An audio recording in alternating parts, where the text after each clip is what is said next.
As electronics hobbyists, we spend a lot of our time troubleshooting circuits. There are a lot of tools and techniques out there that will help make that job easier. My name is Zach and I'm the Byte Sized Engineer. In this video, I'm going to talk about how to use a thermal camera to troubleshoot your electronic project.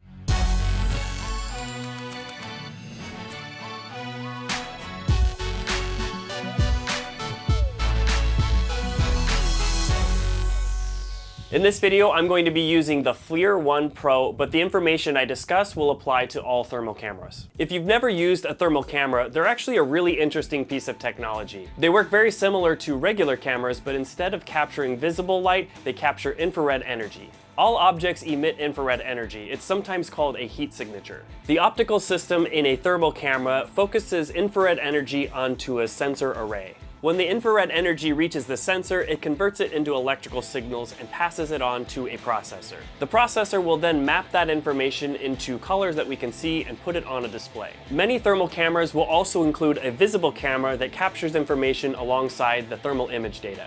This additional information gives our eyes and brains a little bit clearer picture of what we're seeing. The thermal camera that I'm using actually plugs into a smartphone and sends the image data to the screen, but they come in all sorts of different form factors. Whether you're using a handheld device or one that plugs into your smartphone like this one, most thermal cameras work the same way. So I'm gonna go ahead and plug this into my phone and set it up to show you how it works. I've got the thermal camera connected to my smartphone and I've got the app open so that it's capturing a live image. I have found it easiest to set the thermal camera up on a tripod like this, and it's looking down towards my work surface. One of the best ways to demonstrate how this works is just by putting my hand underneath here. You can see that there's a temperature scale on the side that ranges from 26.5 degrees Celsius to 34.2. One of the cool things about a thermal camera is that when you take away your hand, you can still see where your hand was because there's still a heat signature.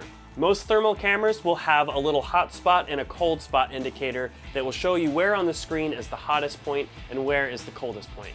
One of the settings that might be important to find on your thermal camera is the camera alignment setting. So when I first set up this camera, the alignment wasn't set up correctly. The infrared energy information did not align with the visible light information, so it made it really hard to read. So I dug around into the settings and I turned on the camera alignment and I adjusted that until everything lined up, and then it was much easier to use this camera. One thing to note is that the temperature scale is auto-adjusting, so that means that if you introduce something that's hotter than everything else in the display area, then it will adjust that temperature range so that everything is included. For that reason, I tend to keep my hands out of the capture area so that I don't interfere with that auto-ranging function. Most thermal cameras will have settings to change the units, so you can go from Fahrenheit to Celsius, and you can also change the maximum temperature, so you can change the range. I really like the kind that plugs into smartphones because not only can you take pictures of what you're working on, you can also take video.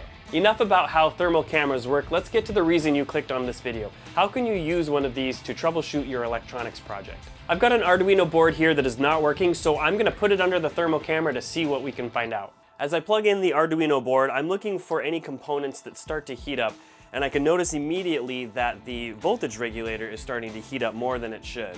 So I'm going to unplug that real quick before it gets too hot.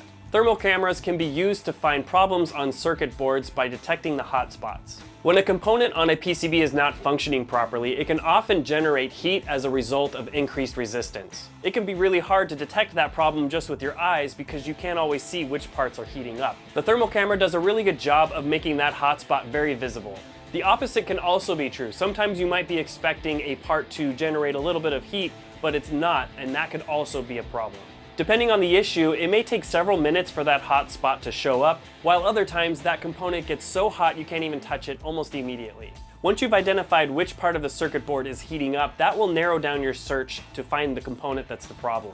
Often the first thing I will do is check to make sure that the component is soldered on the board properly. If there's a loose connection, it may generate excess heat. If everything looks properly soldered, you can start looking for any components that look physically damaged. If a part looks scorched or has a little chip out of it, there's a good chance that it's blown and that you'll need to replace the part.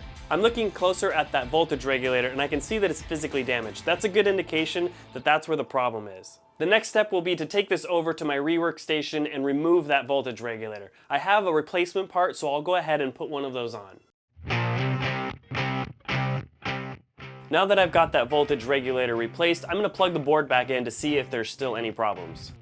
Even after replacing the voltage regulator, I can see that the microcontroller chip itself is also overheating. In this case, the microcontroller chip is in a socket, so I can easily remove it to see if that helps solve the problem. With the microcontroller removed, I'm going to plug the board in once again to see if it still gets hot. So it seems like the microcontroller is the problem. It has an internal short somewhere that is causing an excess load on the voltage regulator, which is causing it to heat up. But with the microcontroller removed, the problem goes away. So that tells me I need to replace that microcontroller chip. So the new microcontroller is now in there and the problem has gone away. I've taken my multimeter and I've checked all of the voltages and everything looks fine. So it looks like that fixed the problem. Another common problem that you might run into is operating a component at its upper limit of what it's able to handle in terms of current. A thermal camera would tell you whether or not you need to use a heat sink or some other form of heat dissipation. Now obviously this isn't going to help you troubleshoot other types of problems, but if you suspect that there is a damaged component, having a tool like this in your arsenal is a great way to save you a lot of time. Imagine you had a PCB with hundreds of components on it and you weren't sure where to look. This tool would pinpoint the problem in a few minutes. Or imagine that you just designed a PCB that had a mistake on it which causes some components to short out. This tool could prevent you from ordering hundreds of PCBs that had costly mistakes on them. The thermal camera is something I've only recently added to my tool list, so if there was something I didn't cover in this video, or you're using the thermal camera in an interesting way, I would love to hear about it down in the comments. My name is Zach and I'm the Byte Sized Engineer, and I look forward to seeing you next time.